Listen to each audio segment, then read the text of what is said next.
तुम जानते हो, ब्राह्मण और संत को भोजन कराने के बाद में दक्षिणा दी जाती है।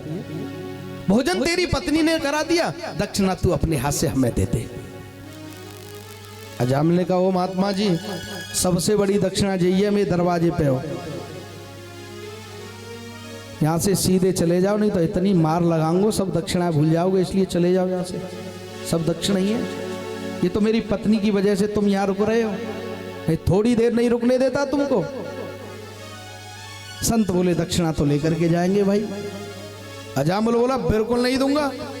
संत बोले दक्षिणा लेकर के जाएंगे। अजामिल बोला बिल्कुल नहीं दूंगा महाराज। आज संत बोले कि हमारी बात तो मान लेगा। अजामिल बोला बगैर लेने देने की होगी तो मान लूंगा, और लेने देने वाली बात हुई तो बिल्कुल नहीं मानूंगा।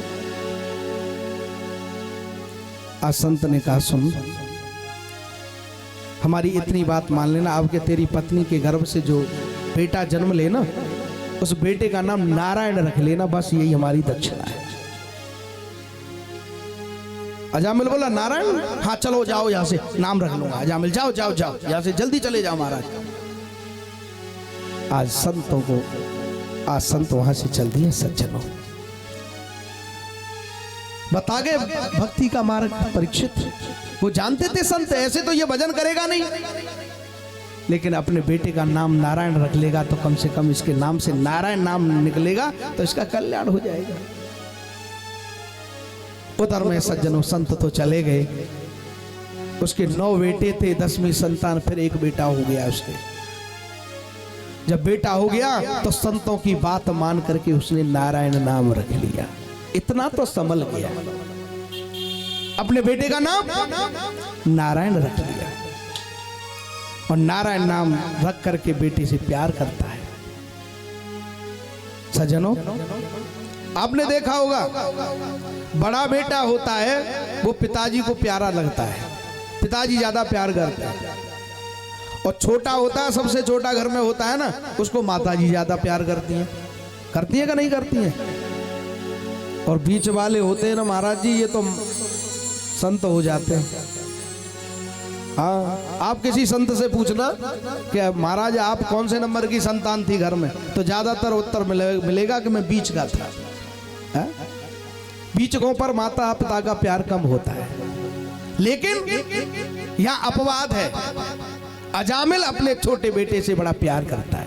जहां कहीं भी जाता, नारायण बेटा मेरे साथ चलो, बेटा नारायण मेरे पास आओ, इस प्रकार से पूरे दिन नारायण नारायण नाम लेता। सज्जन,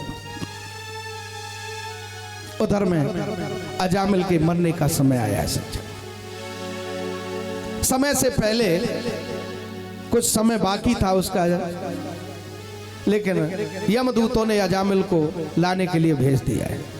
यमदूत अजामिल के गले में रस्सी डाल करके खींचने लगे उसके प्राणों को। जब प्राण खींचने लगे तो चिल्लाने लगा, कोई बचाओ कोई बचाओ भाई, चिल्लाने लगा कोई बचाओ। लेकिन कोई और नहीं था, वहां कोई नहीं था। लेकिन उसका जो बेटा नारायण था वो आंगन में खेल रहा था। उस अजामिल की दृष्टि अपने बेटे नारायण पर पड़ गई, और जैसे ही नारायण बेटे पर दृष्टि पड़ी, अजामिल चिल्लाने लगा, बेटा नारायण, अरे बेटा नारायण मुझे बचाओ, बेटा नारायण मुझे बचाओ, बेटा नारायण मुझे बचाओ। जैसे ही नारायण नाम पुकारा उसने, भगवान के दिव्य पार्षद आ गए, और भगवान के पार्षदों ने यमराज के यमदूतों को खदेड़ खदेड़ करके भगा दिया और कहा तुम इसे नरक में नहीं ले जा सकते।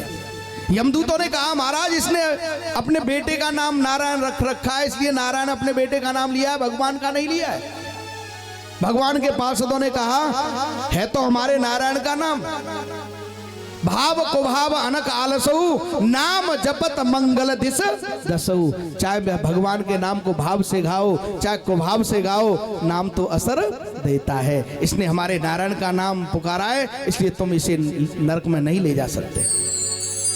आज यमदूत छोड़ करके चले गए।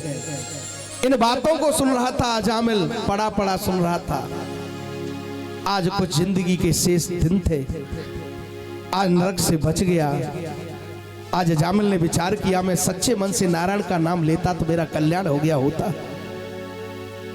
आज अजामिल ने हरिद्वार में जाकर के भगवान शंकर जी के मंदिर में जाकर के तपस्या की।